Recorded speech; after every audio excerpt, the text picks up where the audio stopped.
Hello everybody and welcome back to another episode of that FPL show. It's Gameweek 11 preview time.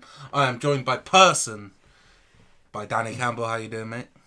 I'm good to be alongside Jack for another episode of the podcast, and I'm just really excited to talk about last week's goals because in general I thought the standard of goals were so good last week, and I'm really excited for this upcoming week as well because there's a big game coming up for Ollie. Okay, and we are also joined by Rodion. How you doing, boss? Not too bad, mate. It could be better on the Villa front, but we move, and I'm happy to be here with you boys. We are happy to have you. First things first, Rod. Let's just get into how we did. How did you do this week, Rod? It was an average week. I didn't really know what I was expecting, to be fair, but obviously the average overall score was 42. I managed to get 52, which is 10 above the average. And it did give me a little overall ranking green arrow, but there wasn't really any standout players. Salah, he did get a return, but it was a small return. Obviously, a clean sheet from Chelsea gave me the majority of my other returns. So it was an okay week. But I am happy for that little green arrow. What about yourself, Jack? Well, I did okay, but let's talk to Danny first. Danny, how did you do? Well, I did pretty poorly again, but I'm not like I feel like my team isn't that bad. It just needs a couple more transfers, so it's fine. Okay, I'm not panicking still. Yeah, I'm just waiting for you to use Scarlett on the bench. I wonder when he's going to come on. He's play. simply there because he can free up more money. Then why is Mbeumo in the third position and Scarlett in the second? That's what I want to know. I don't know. But if you're looking at my team, it's not that bad. It needs a couple more transfers. And as Rod said, the big players didn't perform again. I feel like it's been weeks and weeks since we had a week where all of the big players performed. So it's been very low scoring game weeks for a while now, hasn't it, Jack? It has, and I didn't have a great week either. I mean, better than Danny, but that's I don't know. That's like your home cooked meal being better than a ready meal. Do you know what I mean? That's the sort of standards I'm up against, but not as good as you, Rod. Finished on 40 points. Had a couple of decent performers, I'd say. Rafinha and Livramento. Salah really got me out of there again this week. The only downfall was, Rod, I had Omobamidele on the bench and he was in my third spot. I just wasn't expecting anything from him. And he actually showed up. I could have done with him in my team this week. But, we move. It is what it is at the end of the day. I just want to talk to you now, Rod, about what are you looking at bringing in? What's the sort of thing you're looking at doing with the upcoming game weeks? So this week, I think I'm rolling my transfer. I'm happy with how my team looks for this week, and that will give me two transfers post international break to mess around with my team if need be. Because what surprises the international break can spring upon us, and I need to be prepared for that. And obviously, game week 12, the fixtures do swing for Spurs, so I will be looking at getting one of Son or Kane in. But I haven't quite worked out how I'm going to do that. Likely, I am going to have to ditch Antonio, which I don't really want to do, but if needs must. And obviously, we know what Conte can do with teams, and if you can do that with Spurs, then Spurs assets are going to be essential. Yeah, that's. I feel the exact same. I've already made 3 transfers. I had 1 free transfer, and I took 8 as my hit. But I thought it was important to rejuvenate the side, I'd say. I took out Omobamidele or Omobamidele. I only think it's Omobamidele because you told me in one of the first episodes, Danny. I also got rid of Ben Rama, and I also got rid of Sissoko at Watford. I didn't, I was wheeling and dealing. I brought in Rhys James. I really like the look of Chelsea's fixtures, and personally, with Rhys James, I think he is a really good asset. Just because he likes to bomb forward for Chelsea, he's going to get assists or goals. The only difficult fixture I'd say for them coming up is the United and West Ham United game. But I actually fancy them, both of them at the moment. The other moves I made, I brought in Mbeumo for Brentford. Now, they've got Norwich in the first game, so he's definitely going to be playing for me. Then he's got Newcastle, Everton and Spurs. But I like the look at him just because Brentford are on a bit of a shitter at the moment. They lost last week against Burnley 3-1. But I do actually enjoy watching Brentford, and I think he could add something. I don't think he's the most clinical player, but I think he'll definitely get chances this week. I also brought in Heung-min Son, just like you said, Rod. I think under Conte, I think he could really get something out of Son, especially. I think he can get something out of Kane, but I think Son's going to be the one to watch out for because I think he started the season in pretty decent form already. It's just been the sides underperforming. But with those transfers, I've really strengthened my bench now. The only player I'm looking to get rid of, I'd say, is a Steele on the bench. Maybe bring in a Foster just so I have a goalkeeper who could come in other than the Brighton backup goalkeeper. So I'm always left with the Brighton goalkeeper. I've got Antonio Livramento and Gray on the bench, so I'm feeling like my side's definitely improving quite well. Rod, Danny, what sort of moves are you looking to make? Like you, I'm thinking about bringing in Rhys James. I mean, I think he is the new Antonio Valencia, Anthony V. His 2 goals on the weekend, I know we'll probably talk about the game later, but reminded me a lot of him. A goal-getting wing-back is very important in modern-day football and in modern-day FPL as well. Yeah. And as you said, Chelsea's fixture list is looking very tasty for him. And maybe I was thinking about taking a points hit and bringing in Hwang, as Jack has Hwang here as well. I got the Hwang. And he's been scoring again and again. And and he could have had a goal the other day as well. It was a disallowed goal. But he's definitely looking sharp for... I think like one of the surprise signings of the season. I really didn't think he was going to do that well, considering I believe at Leipzig he didn't really do much. But very good signing for Wolves. I don't think I can really afford to take a points hit again and have 2 point hits because I've just got so little points at the moment. But I'm going to hold off on the Spurs players. I know Antonio Conte is coming in, but how do you know he's going to get a reaction out of them straight away? You know, he's going to have 4 days, maybe 3 training sessions. He's got the Europa League game today. And then I don't know how many training sessions he's going to have to get his ideas across. And I don't think... 2. I think Everton away is not the easiest game to come into. I know they are in poor form, Everton, but I will hold off on the Spurs players for now. Yeah, personally, like for me, like I was saying, like I don't think maybe Conte's going to get something in the first game week or second game week, but I think it's only a matter of time before he gets some firing. And if you do look at their fixtures here, Danny, like Everton, but then they got Leeds, Burnley, Brentford, Norwich, Brighton, Leicester. Then it gets a bit tough for Liverpool. But their fixtures are really, in their favour at the moment. I was talking to Rod before the podcast. He said he's quite interested in those fixtures as well. Just touching on Rhys James. Obviously, Trent gets a lot of love, and deservingly so. He's so good going forward. But in my opinion, Rhys James, as a wing back, not necessarily as a full back, but as a wing back, I think he's as good as you can get at the moment. He looks like the real deal coming. Now it's his, like, I think he had last season, he was kind of introduced, he looked very good. But this season now, he's looking like, it's going to be hard if Southgate goes to the back 5 with England to not pick him. What do you think about that, Rod? I think Rhys James has always been FPL royalty because of his attacking output, the fact that he takes set pieces and he's an overall good player. But where people haven't picked him in the past is because he hasn't had a consistent run of games and he's been part of rotation. But if he can literally land a solid amount of games, it's impossible not to pick him. And he is one of the best right backs right now in Europe, purely because of his attacking output, and that's exactly what we look for in a modern day right back or wing back. Yeah, I just want to touch on, not all of them, maybe 3 or 4 fixtures from the previous game week, which were really important. And first of all, I want to kick it to Danny because he was there. He was bringing the boys home for victory. He was at the United Spurs game at the Tottenham Hotspur Stadium. But Danny, you were in the Tottenham end. How did it go?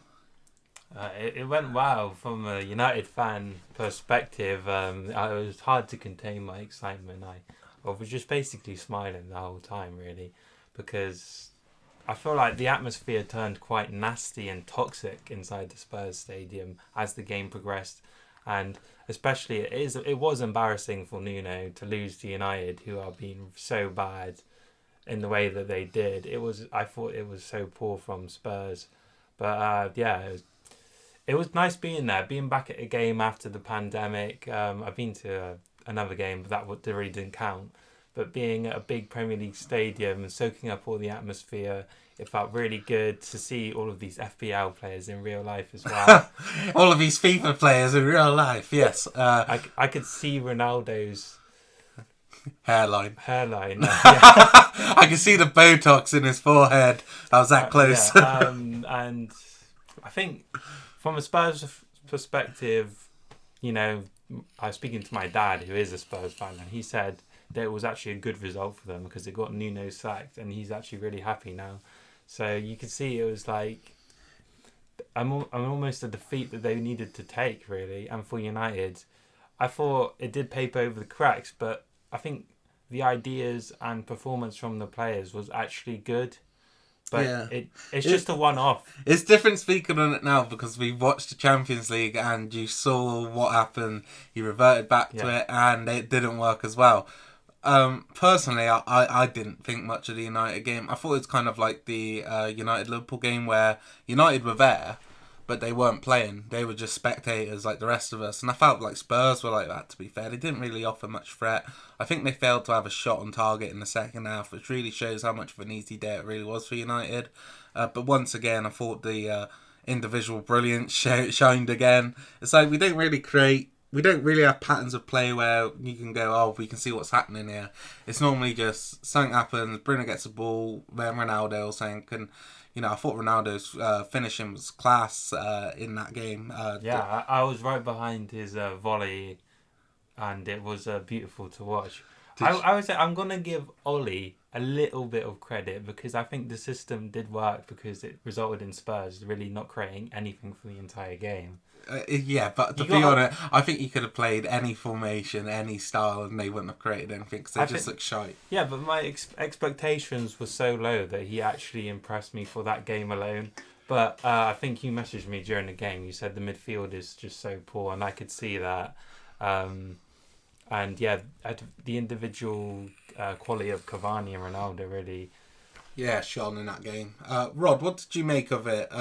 We know Danny was in the Spurs end singing Ollie's at the wheel, but obviously from a neutral's point of view, viewing at home, what did you think?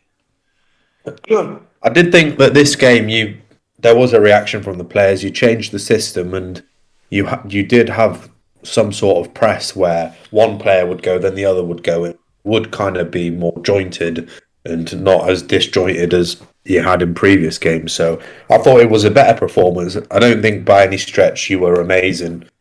And I do think the scoreline flatters you a little bit, but I do think it was a good performance and must say the Spurs were woeful and it probably warranted Nuno's sack due to how bad they have been. And in the games where they have won, they haven't in one bit. Yeah, I just looked at the stats there. They had 0 shots the whole 90 on target. Really disgraceful performance really from Spurs. And, we'll talk about Conte now in a minute. But I just want to talk to you now, Rod, about this Villa team. What's going on, man? I don't know, mate. This is the first time in a while that I'm actually not bothered that it's an international break because watching Villa is just so annoying and frustrating because we've got such a good squad, yet for some reason it's just not working. And I wasn't really expecting anything against West Ham, but I was expecting at least a performance. And when the plan kind of gets ruined in the first 16 minutes because Ram goes off injured and we have to play Ashley Young in central midfield, it doesn't bode well for the game. And I thought the referee was poor. I don't think he probably should have sent Konza off and probably should have been House instead.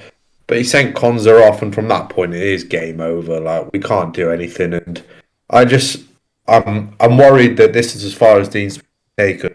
I love the guy, but football's a results business, and you've got to brush sentiment to the side and kind of realise that it could be too little too late soon. But at the same time, I don't want him to be sacked if there's no decent replacement out there, which currently I don't really think there is. But we've got Southampton tomorrow. They're on 11 points. We're on 10. I can't see us beating them. We're without Ings, Louise, Konza, Traore. So I don't know. I'm not looking forward to it. God, Rod, It's a bit you're annoying at the putting me moment. on a proper Debbie Downer at the moment, man. You've got it. It does sound very bad at Villa. Just my take on the game. I just thought West Ham kind of run the show. To be honest, Villa never really. I think you actually looked a bit more of a threat when you went down to 10 for a bit. I thought they were very good though. In all fairness to West Ham, obviously Villa weren't at the races per se, and they haven't been for a while. But I think you got to look at that West Ham squad, and they're very solid all over. To be fair, they've got players now like Bowen and people who go under the radar like Pablo Fornals, who was a very good player for I think it was either Valencia or Villarreal before he joined West Ham, and he's a real quality player for them, and he doesn't really get much of the light because it's the likes of Antonio and Rice and Souček. They're just such a good outfit now, and David Moyes definitely got him firing. Anything you would like to add to that, Danny? I think a lot of credit for David Moyes. I feel like it was his 1000th game as a manager, and he has almost restored his reputation to pre-Manchester United levels. Are you saying we should get him back? I'm Bring back Moyes here. I'm saying that he's just restored his reputation to what it was like when he was at Everton, and he was a well-respected manager, and he's really brought this West Ham team on. And the only thing I'd say about Villa is I think last week I said stupidly to Rod that you shouldn't worry and shouldn't panic because your squad's actually quite good. I think after that you kind of do want to worry a bit and panic because it wasn't very good, was it? It was shit. I do want to agree and say that David Moyes has completely turned it around, but I'm going to have to correct you, Danny. His 1000th game is tonight in the Europa League, so we can't give him all the credit. But he has turned it around at West Ham, and that midfield of Souček and Rice works so well. And they're resolute throughout the whole pitch, and I can see them once again push for the Europa League places this year. Maybe creeping Champions League if they can make it last, but that will be a big task. Yeah, and just touching on Moyes, obviously he did have a bad spell after leaving Everton. He went to United and Sociedad, Sunderland, I think it was as well, but he's really bringing it back now. Anyway, moving on, I just want to touch on two more games. I want to talk first Liverpool against Brighton, and Potter did put his spell on Liverpool. He was able to bring the comeback back to life, and towards the end of the game, you'd say that they were definitely more likely to go ahead and win it. I just think he's such a brilliant manager. I think you look at the quality of their squad, and it's nowhere near the level of the teams around them currently in the league. But they are just performing week in, week out. They are defensively strong, but they're also very, different. It's just such a different outfit compared to everyone else in the Prem. And they're really interesting watch. It was like the City game the other week. They got battered, but the scoreline definitely didn't show how close of a game it was. But it was able to come back against Liverpool, Rod. What do you think the limits are for this Brighton squad going forward? That's the interesting thing where they have literally an average squad, but they're such a well drilled, well coached team that they can go into any game and come out with a result. And obviously 2-0 down away to Liverpool, you think okay, that's done and dusted. But they've come back 2-0 and they've put up a good fight and two good goals to be completely honest from Brighton. And I don't know, obviously the season is a long season with 10 games, 8 to go. They are going to tail off, of course, but I think a big achievement for them this year would be staying in the top half of the Premier League because the last couple of years they have been around the 13th, 14th, 15th spot. But if they can cement a top 10 Premier League spot this year, then huge achievement for them considering their squad. Yeah, and they had doubled the shots on target of Liverpool. Liverpool had 3 on target to Brighton 6. Obviously, Liverpool did have the goal disallowed, but I don't think they can really argue. I thought they not necessarily tired, but they didn't look towards the end of the game like the same team that started it. but some of the players in this team are really underrated at Brighton. I think in goal, Sanchez, he played this one pass in the first half, and it was just brilliant out of the back. I think their new signing Mark Cucurella. I'm surprised he didn't actually go to a bigger team because he was quite a big prospect in the La Liga. And Yves Bissouma is now out of the cell and back onto the pitch, and he had a pretty decent game as well. And I think Trossard is starting to come into his own a bit now. These past couple of games I've been watching him, and I think he's starting to shine a bit more than he did before. He's looking a bit more consistent. Anyway, we'll talk about one more game. And I want to talk about the City Palace game. And Danny, at the start of the season, you shat on Vieira. And now I just love it because every week I make you say that you're sorry and how much you're a fan of Vieira and his tactics, because he's got this Crystal Palace team playing absolutely superb football, Danny. How shocked were you when you saw the final score between Palace and City? Yeah, well, I was watching it at the stadium. They had Soccer Saturday on, and we were watching all the goals go in, and everyone raised an eyebrow when Palace were 2-0 up. But watching the highlights back, you can see they deserved it. And I'm not sorry if I was wrong about Vieira. I'm happy being proven wrong by a young manager. You should be sorry because he's never going to forgive you for some of the words you said about him, Danny. Rod, how much of an impact did Wilfried Zaha and his theatrics have in this game? I'll quickly say that I think I did call it last week. I said that Palace do have a great record against Man City, and it showed. But Wilfried Zaha, he's a good player, and whoever he comes up against, he is going to get in those defenders' head. Last year, or might have been the year before, it was Mings. Absolutely ruined him, got him sent off. This year, it was Laporte, got him sent off. He's so good at getting in the defender's head and just toying with them and eventually making them foul him or even get sent off. So Zaha is a player you hate to play against but love if he's in your team. Yeah, he definitely had Bernardo Silva. He's rent-free in his head as well. I just wanted to say, Rod, as well, obviously, I actually called it first. I actually spoke first about this game, and I said Palace for the feels. But yeah, you're looking at their lineup at the moment. I just want to say how good of a job Conor Gallagher is doing for them. He was the one signing I wasn't too sure of. I thought he was alright last year for West Brom, but this season I think he's come on leaps and bounds. I think now as well that they're looking to go away from Benteke with Odsonne Edouard. I think there's some really they can optimistic Crystal Palace fans should be very happy because they're doing so well. I think to get a result like that against City, just even though with the red card, it's still brilliant, and we all love someone sitting City on their ass once in a while. Danny, I just want to touch on one more thing about the game with you. How good is Wilfried Zaha, and where should he be playing? Because I think he's a bit above Crystal Palace. I think the problem with Zaha is it's almost his time to move on has passed him by. I think I don't think he's world class. I don't think he deserves to play for one of the best teams in the league, but maybe a team just below that, like a Tottenham Hotspurs. Or an Arsenal. Like I like Zaha, but he's very inconsistent and he's very injury prone as well. Also, just quickly, Conor Gallagher, next Frank Lampard. All right, get out of here.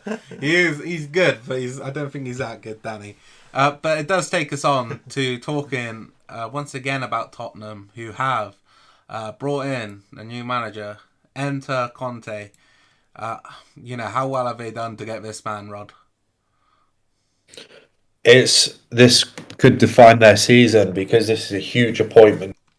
Style of play with his mentality, he can achieve the very best. It probably won't be instant with Tottenham as they have a slightly better than average squad with world class players, but I think with time they are definitely going to reap the fruits of Antonio Conte's management, and it's going to be interesting to see what he can implement, and this week probably comes a bit early to see what he after the international break. It's going to be interesting to see what he transforms this Spurs team into, and it's going to be interesting to see if he can play players like Ndombele, Dele Alli, Eric Dyer, and what they can do for the team. But this is a huge appointment for Spurs, and it's good for the Premier League because another world-class manager's there, and I think this is probably the strongest the Premier League has ever been. So we should see some of the highest class of football.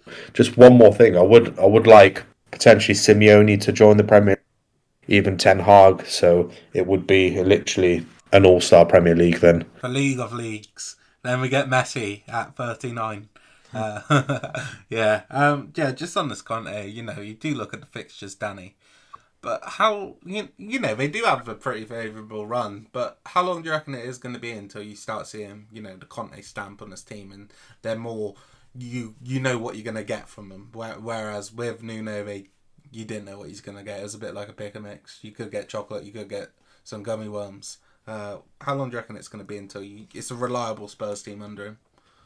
Well, I think only a couple of weeks. I mean, the best managers only need a couple of weeks. If you look at Thomas Tuchel and how he came into Chelsea, and he was able to turn their whole season around. They had a similar start to the season as Spurs, and they turned it completely around very quickly.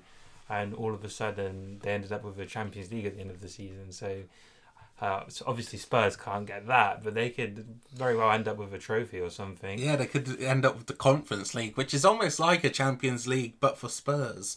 Yeah, but they got a favourable fixture in the League Cup as well against West Ham, a very winnable game. So Conte could be eyeing up the League Cup. I think only a couple of weeks. Maybe this game on the weekends come too quickly. Because I just look at Spurs' team and I look at the signings they've made in the summer as well. Like watching Emerson on the weekend, I just don't rate him, to be honest. Yeah. He had many opportunities to take a man on and cross the ball in, and he just didn't. He looked backwards. But that probably represents the whole confidence of the Spurs team. They're low in confidence, so it's gonna show how good of a manager Conte is if he can turn them around and get them motivated. Being unspursy, Roy Keane said it on Sky Sports. They just say, "Oh, it's Spurs, it'll be easy." But Conte is the opposite of that. Conte demands passion and fire from his players, and it's very interesting. What I would say, but Tottenham have also had a manager that won a title at Chelsea and Inter before, and you know how that turned out. I think it's different gravy at the moment now. Because of when you look at what Conte's just done, Mourinho wasn't at that stage. He was, everyone says he's on a decline, but he was coming off getting sacked off Chelsea and United. So I think it's looking more on the up for him. The thing I'm interested in is this Everton game because in terms of a hard fixture, but at a good time, it is Everton because it's a tough fixture going away to Goodison Park, and Everton can always be a tough team, but they are in a bit of a hole at the moment. Rafa's struggling there, and I think for Conte, if he could get this team just a little bit better, I definitely think it's a very winnable fixture. And then onwards, they got some very favourable games. Rod, I just want to talk to you about Conte and some of the players who, looking a bit, outcasted, I guess you could say, like Doherty, maybe a Wink, someone like that. Conte's known for getting the best out of some, I guess, players who aren't really at that level. You look at the likes of Victor Moses, who was a winger, who wasn't great, but then turned into prime Cafe, right wing back for Chelsea, and he brought him back to Inter as well. I just wonder, is there any players at Spurs you could definitely see maybe having some career highs under Conte? I think Ndombele, I think Dele Alli, Davinson Sanchez, maybe. Yeah. Like they've got an all right squad, and maybe the resurgence of Doherty, who's a good player, and I think he's a Conte-esque player. So I think there are a few players that could do bits at Spurs for Conte, and it is going to be interesting to see how he does manage them. And we know what Dele Alli's attitude's like, how Conte will deal with that will be interesting because he is quite an aggressive manager.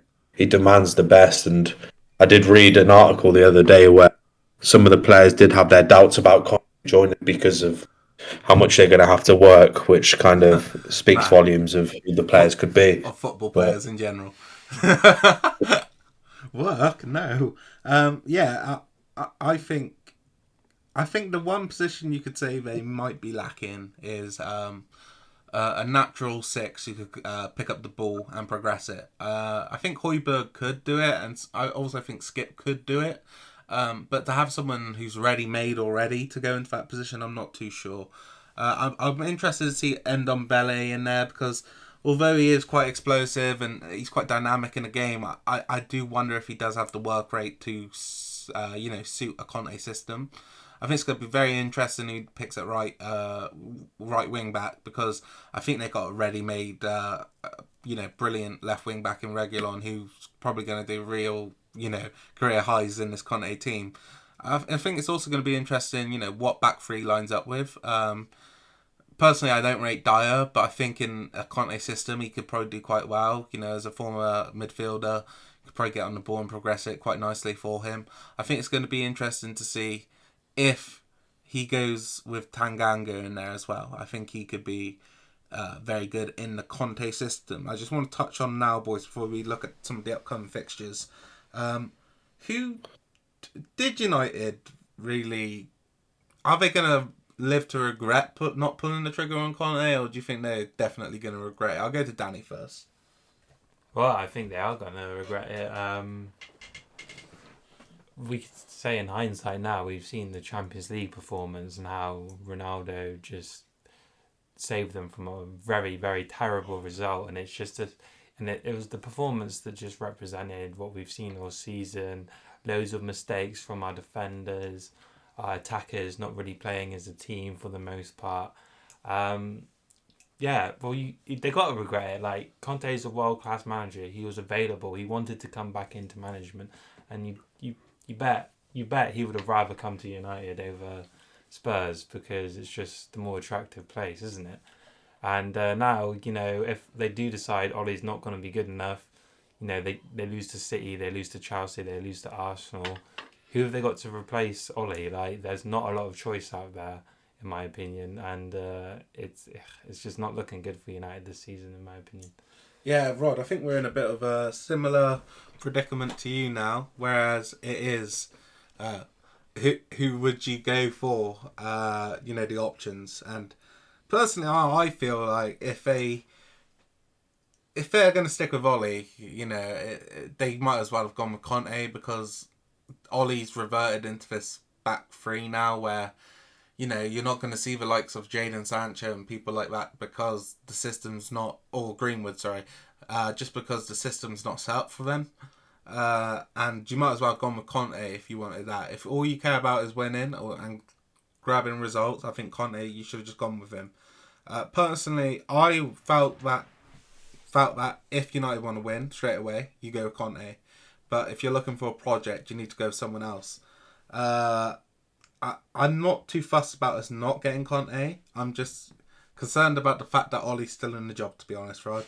Who do you think is a potential, next United manager who, because obviously they're looking for someone who can do, a project over the next, 5 years, I'd say.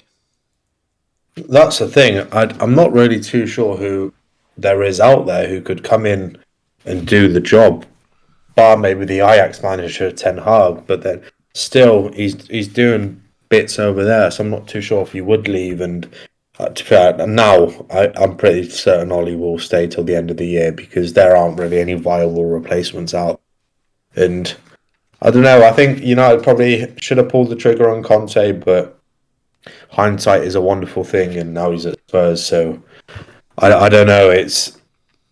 I think Ollie's pretty much for me certain to be here now to the end of the year, and I think they'll give him literally this year, see what he can do with the squad, and then sack him at the end of the year when there are managers out there and more clubs willing to do business because we're not midway through a season. Yeah, and the one who I just keep thinking of, because obviously the they don't care what formation we're playing or not. I want to see Graham Potter at a big team, not necessarily United. Mate, I just think given the chance and given the budget, you're seeing what he's performing with, well, what he's doing with other players. And it's not like they're a team that sits back all the time and looks to hit you on the counter-attack.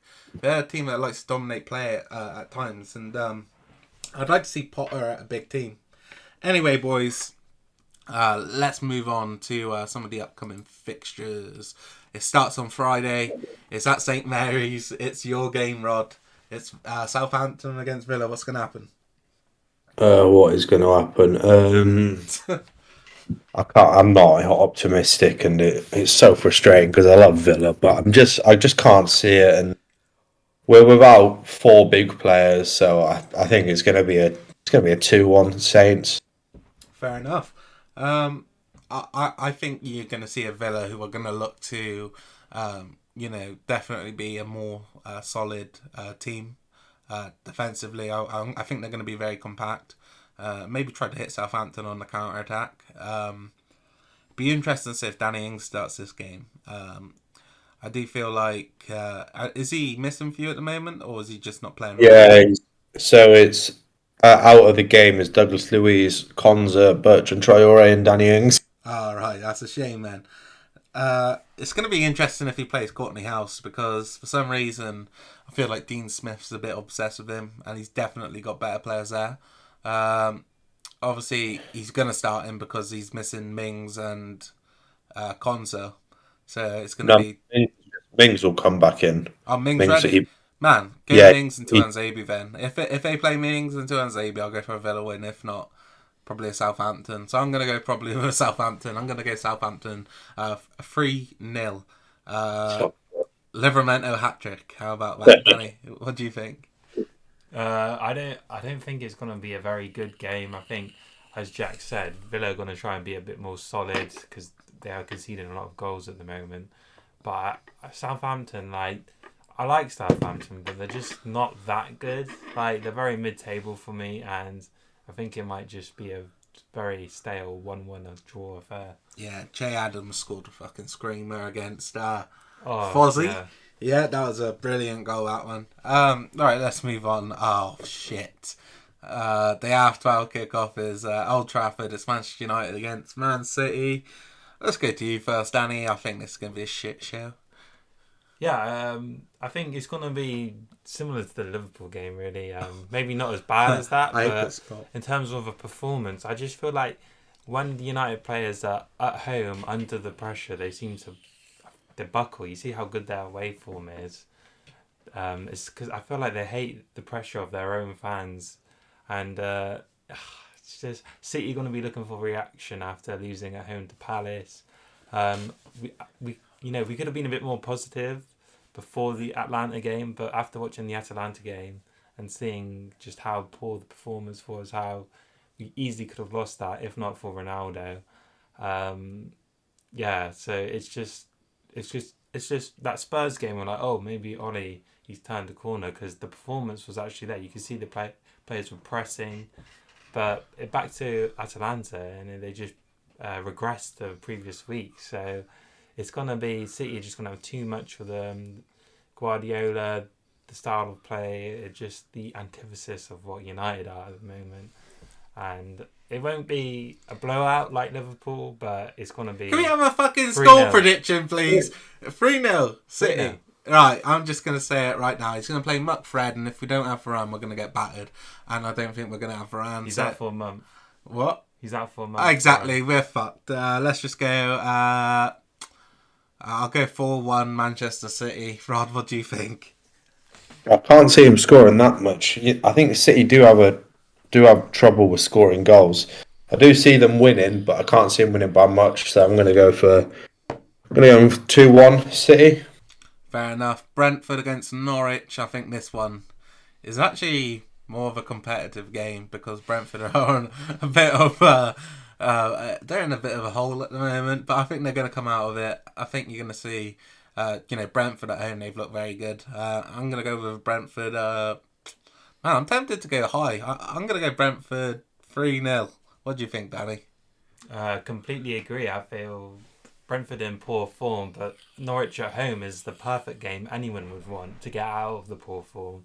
I think Norwich is just so poor. It's going to be Brentford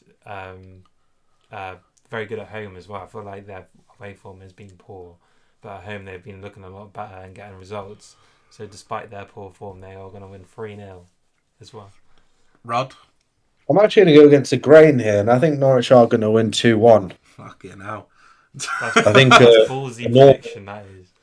A Pookie goal and a Norman goal. I think 2-1. I will be fucking pukey because I cannot see that happening. I'm going to be surprised if Norwich pick up and win this entire season. Go on, Rod.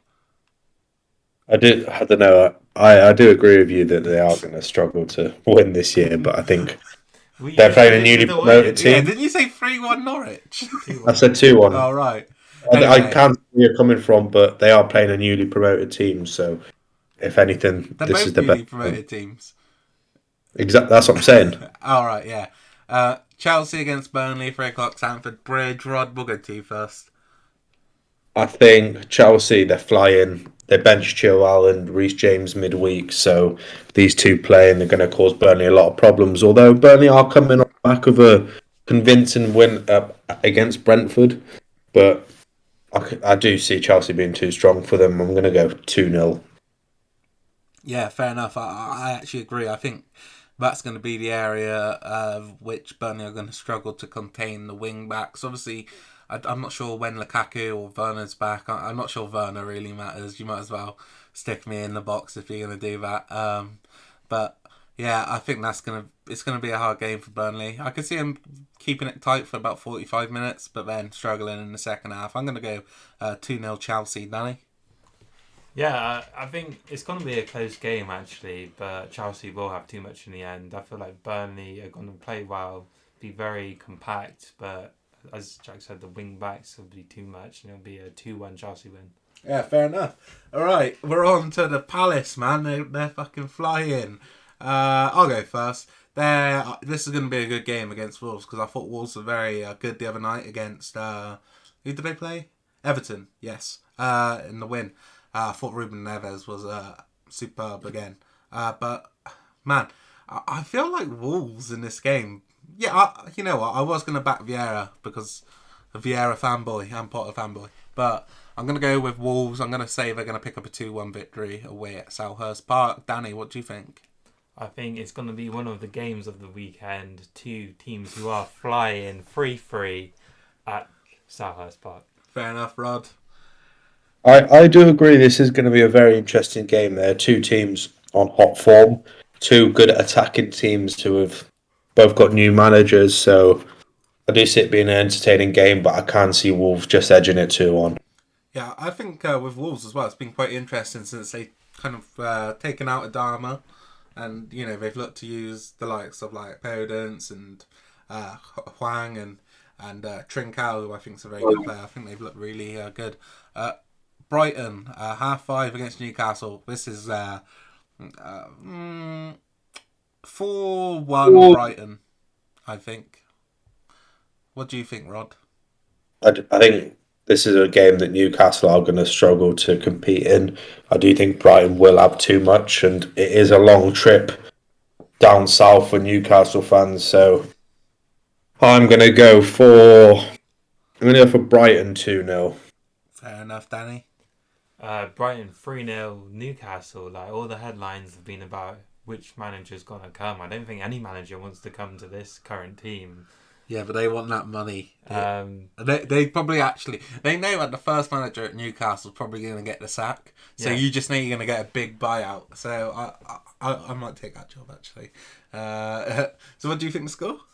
2-0 Brighton. But who do you think's going to come in? Rod was saying Eddie Howe because the Emery deal fell through. I don't think Eddie Howe can keep them up, to be honest. They needed someone who's got experience in keeping teams up. Well, tough shit, Danny. They're going to go with Eddie Howe. They're not gonna they're going to spend Sam Allardyce. They're going to spend their Saudi Big money Sam. in the Championship. Do you not think Eddie Howe's got experience in keeping teams up? I think he did a good job at Bournemouth, and I personally don't think he's the right manager, but I do think he has experience of keeping teams up. Yeah. All right. Arsenal Watford, first game on a Sunday. Danny, we'll go with you first. I think we haven't spoken about Arsenal this week, and they've been very good in recent weeks. They haven't really played anyone again. Well, they played Leicester. They played Leicester, but Leicester have been quite poor this season, haven't they? To be fair, their goalkeeper did save them from probably at least a draw last week. They did concede a lot of... Ramsdale was very good. Yeah, Ramsdale, they did concede a lot of chances. It reminded me of like a De Gea performance from a few years ago where United conceded so many chances, but De Gea just got them out of jail, and that's what Ramsdale did. Yeah, I think that's fair. I think it's probably fair to say as well, Leicester didn't really wake up until they were already 2-0 down. But yeah, how do you see the game going? But as I think, again, Watford... they looked a bit better in Ranieri, but I can't see them getting anything at the Emirates. I'm going to go for 2-0 Arsenal. Okay, I'm going to go with the Tinkerman with a surprise upset. Ooh. Yeah, I just... Man, Arsenal, they can't have good things for too long. So, yeah, I'm going to go 2-1 Watford. Rod? I think this was the fixture a couple of years ago on the last day of the season. Watford managed to narrowly lose, which saw them go down. But this year, I think Arsenal are flying, to be completely honest. They've improved dramatically, and I think we are finally seeing what the process is from Arteta. But I'm gonna go for an Arsenal win. It's a shame this is on TV, the Everton Spurs, but I'm gonna go for an Arsenal 2-0 win against Watford. Yeah, this could be a game where they could stat pad though. Yeah. Even the Leeds Leicester game would be better on telly. This is I don't know. Anyway, moving on to I've already said what I thought. Yeah, I did say. Yeah, Everton against Spurs. I think this is the most intriguing game of the weekend, other than the Manchester derby, which I don't actually think is that intriguing. I'll go to you first, Rod. Everton are on a bad run of form. The Rafa Benitez ball isn't currently working. Spurs will have that new manager bounce, so I can see him putting up a good performance. It's hard to read this one actually because Everton do need to bounce back, but I'm going to go for a Spurs 2-1 win. Yeah, fair enough. I think Spurs might. I don't know. I think they're going to have quite a few bodies behind the ball, which is going to make them quite hard to break down. And I think they'll be defensively more stable, not necessarily because of Conte, just because of the way he's going to, put out the team. But I do see Spurs winning it with probably Heung-min Son double. I'm going to go 2-0 Spurs. What do you think, Danny? I think Conte is going to prioritise defensive stability first, and he'll be looking. I think Spurs aren't going to concede. It's just if they can score in the counter attack, and I think Son probably will get one. They're going to get a narrow 1-0 victory. Fair enough. Leeds against Leicester at 2:00 at Elland Road. I think this is a really interesting game. Leicester, not necessarily in good form. Leeds, I guess you could say the same. Obviously, got the result against Norwich last week, which was a good result for them in the end. Bit lucky with the second goal, I'd say. But other than that, Leeds, I guess you can say Bielsa's back. I think this game is going to be quite tight. I'm going to say Leeds are going to get the better of them. I just haven't been impressed with Leicester defensively this year. So I'm going to go with Leeds. 3-1 Leeds. What do you think, Danny? I think it's going to be a high-scoring game, actually. I don't rate either of these defences. Leeds have been having a very poor season so far. And they were expected to beat Norwich, and they did. And it was a game they needed to win, because I don't see them winning this. I seen them scoring a couple of goals against, as you said, Leicester's leaky defence. But I really like a lot of Leicester's attacking players. I think Daka as well could start this game. Vardy, Iniacho. There could be a lot of goals on show on Sunday afternoon at Elland Road. I'm going to go for 3-2 Leicester Leeds. Fair enough. Rod? I think my agenda against Leeds continues, and I hope they get absolutely smashed and Patson Daka scores 5. But realistically, they've been poor. They narrowly beat Norwich. I think it was a moment of brilliance from Rafinha, which kind of sorted the game. But I think they've been poor this year, and there were talks of Villa and Leeds potentially breaking the top six. Uh, Unfortunately, that hasn't come to fruition. But I do see Leeds. I do see Leeds scoring, but I'm going to go with a 1-1. It yeah. will be an entertaining game. Yeah, finally now on Super Sunday, it's West Ham at home against Liverpool at half 4. I'm going to kick it to you first, Rod. My Captain Okay. Salah. Oh, It's a big game. He has got a brilliant record against West Ham, and hopefully it continues. But there are other choices this week, obviously. But you've got to go with Salah, and in the form he's in, it would be impossible not to. But West Ham definitely not a pushover. I'm happy this game is on TV. Taking a look at this game, but I'm going to go for a. I don't know. Actually, it's a difficult one. You know what? I'm going to go go with for a 3 Moisey! Ham. What'd you say? 3-2 West Ham. Oh, fucking hell. Yeah, I think they're going to struggle, Liverpool. I didn't think much of them against Brighton, especially in the second half. And in midweek against Atletico, it wasn't really... I don't know, it was a bit of a weird game. The sending off kind of ruined it, even though it was 2-0 up already. I'm going to go with Liverpool there to win. Actually, you know what? I'm going to go with a draw, 2-2. What do you think, Danny? I'm going to go for a draw as well. I think that Brighton game really showed that how Liverpool weren't actually that good at all when they beat United 5-0. I don't think Liverpool have been that good, really. It's just they have amazing front players, and West Ham have been very good. So I can't see much between them. I'm going to go for an entertaining 1-1 draw. It's going to go 5-5. All right. That's another show in the books, boys. Thank you for joining me in person, Danny, this week, because obviously you're down from Cardiff. Rod, it was nice to speak to you as well over Zoom. Hopefully we can have a couple bevies this weekend. Until next time, thank you for watching. Bye. Thank you.